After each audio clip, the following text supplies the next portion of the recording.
Hello, tonight we read in Proverbs 5 and Romans 12. So, yeah.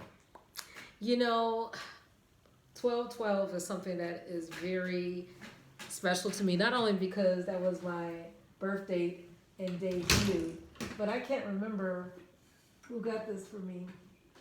But this is based on the scripture, Romans 12:12, and it says, "Be joyful in hope, patient in affliction, faithful in prayer." And this version says, "Rejoicing in hope." Again, being patient. It's easy to start panicking and like, when am I going to be finished with this test and this trial?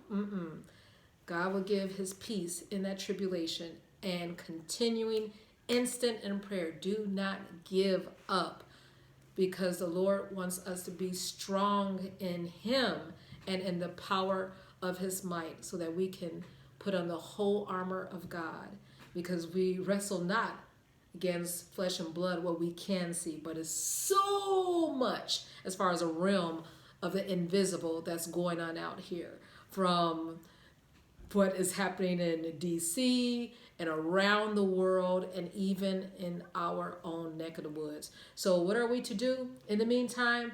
Present our bodies, our temples, living sacrifices. Continue to honor the Lord in heart, soul, mind, strength, body, everything. And we are able to prove the good, acceptable, perfect will of God, which is our reasonable service. And we won't be conformed to the type of thinking of this world, like the hookup culture, what we talked about before. Because that's not even beneficial. Even if we were not believers, even if we were not rooted in God's precepts and his statutes and his instructions, it just does not make common sense, because there's nothing long-term to benefit generations as far as children and the descendants and after that.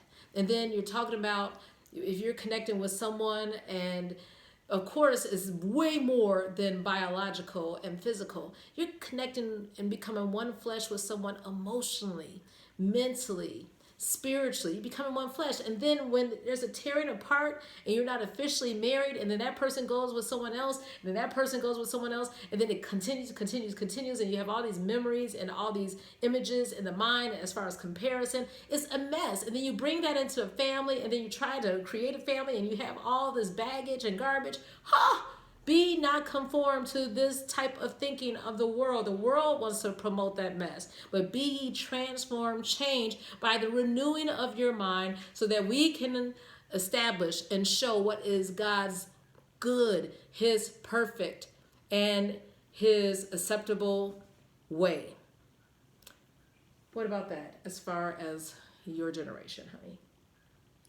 What about it? As far as, not with your friends per se, but as far as just the whole culture that says, you know what, no one is really thinking about relationships and one person and being with someone till death do you part, and waiting and all that, and building a legacy. What do you have to say about that? Well, I mean, it should be different. It should be different.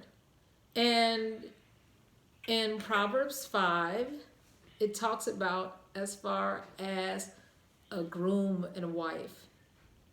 It says, drink waters out of thine own cistern. You get your own one source of pleasure, that one person, spouse, one flesh, and rivers of waters in the streets. Let them not be dispersed, as far as you got children there and there and there and there and there. But let thy fountain be blessed, and rejoice with the wife of your youth. Not someone who wants to just, pay for you to have a good lifestyle, and there's no love there. No, there's no misery, and that's empty, and there is no future and no long-lasting peace. But build your family on the desire that God has for each one of his people, and you will see that you can have abundant living for yourself and your future. Have a wonderful evening, enjoying the promises of the Lord.